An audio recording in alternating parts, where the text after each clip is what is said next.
Bet you were expecting an interview, weren't you? Well, sorry, I don't have any interviews. And so I got thinking, what could I use this space for? And I thought, this gives me an opportunity just to talk off the top of my head about things that are of interest to me, or things that just go through my head about quilting or sewing or anything related to that. And so today I want to make a confession. It's true. It's hard. I am a fabric addict. I am. I'm sorry, there needs to be an anonymous group for people like me, because I know I'm not alone. But sometimes I feel like I am alone. Why is that? Because when I walk into a quilt store, I see hundreds of bolts of fabric that I want to own. They're pretty. People ask me, what are you going to do with all this fabric? And expecting me to tell them I have this wonderful pattern or something I'm going to create from it. And I say, I don't know. Well, why are you buying it? Because it's pretty. I like it. I'm sucked in by that. It actually takes me back to my days as a paper crafter. When I first got into scrapbooking back 20 years ago, what fascinated me most about scrapbooking was the selection of papers. They were pretty. I had to have them all. And I did. I had literally boxes upon boxes upon boxes of scrapbooking paper. Did I have a specific purpose for it? No, it was just pretty. And when they started to come out with paper pads, which are running probably anywhere from $25 and up a pad, I fell in love with collections. Very much the same as I fall in love with collections of fabric as well. I don't just want 1 meter of fabric from a collection. I want the entire collection. And do I buy just 1 meter of fabric? No. I buy a minimum of 2 meters or more, depending. Again, I am a fabric addict. And what is about fabric that really attracts me? Well, it's the color. It's the pattern. It's the feel. I'd love to go into a quilting store and feel the fabric. And, we've had a real problem with that lately with COVID and the whole bit. We can look, but we can't touch. And many cases, we can't even go in and look at it. We have to look at it online. But that does not deter me from wanting fabric.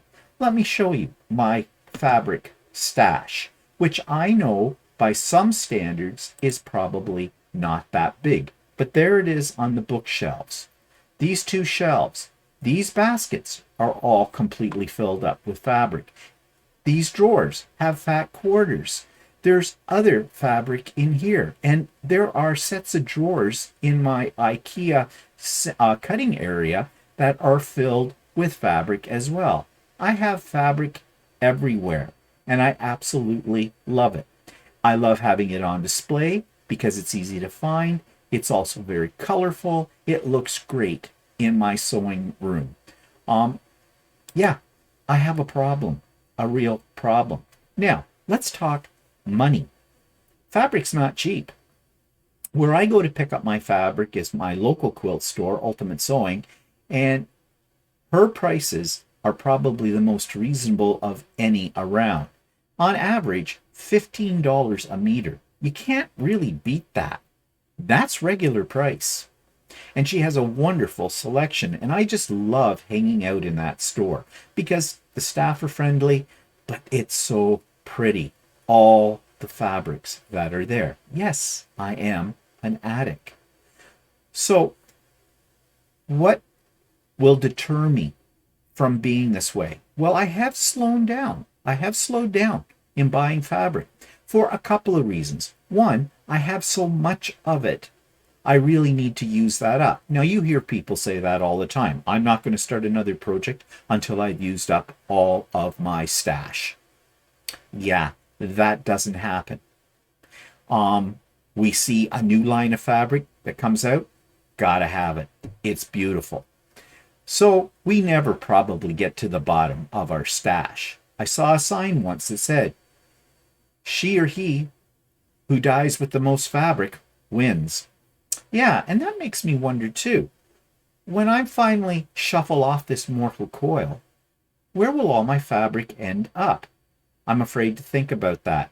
There are no other quilters in my family, so they'll take a look at it and go, yeah, do we really want that? So they'll either take it to a thrift store, give it away, or just put it in landfill. That would be the most horrible thing I can think of. The death of your fabric in a long fill or in a landfill site. So that makes me sad to think about that. So maybe that is going to be the inspiration for using up my fabric. Probably not. Well, what about the cost? You start to stand back and think about how much you've spent on all this fabric, and you go, I shouldn't be spending any more money on that because, I could use food for, food, clothing, rent, car payments, utilities. How the heck with it? Those things can be put on the back burner because, after all, there's a new line of fabric I've come to, and I love it and I want it all. So, yeah, I have a problem. Is it a problem that I'm going to get over? Can I be cured? I don't think so. I love fabric just too much. And that's my confession. And I'm proud of it. And I know there's other people out there that suffer from this addiction as well. So if you're one of those people who gets upset or worried that maybe you're a fabric hoarder, a fabric junkie, a fabric addict, I wouldn't worry about it.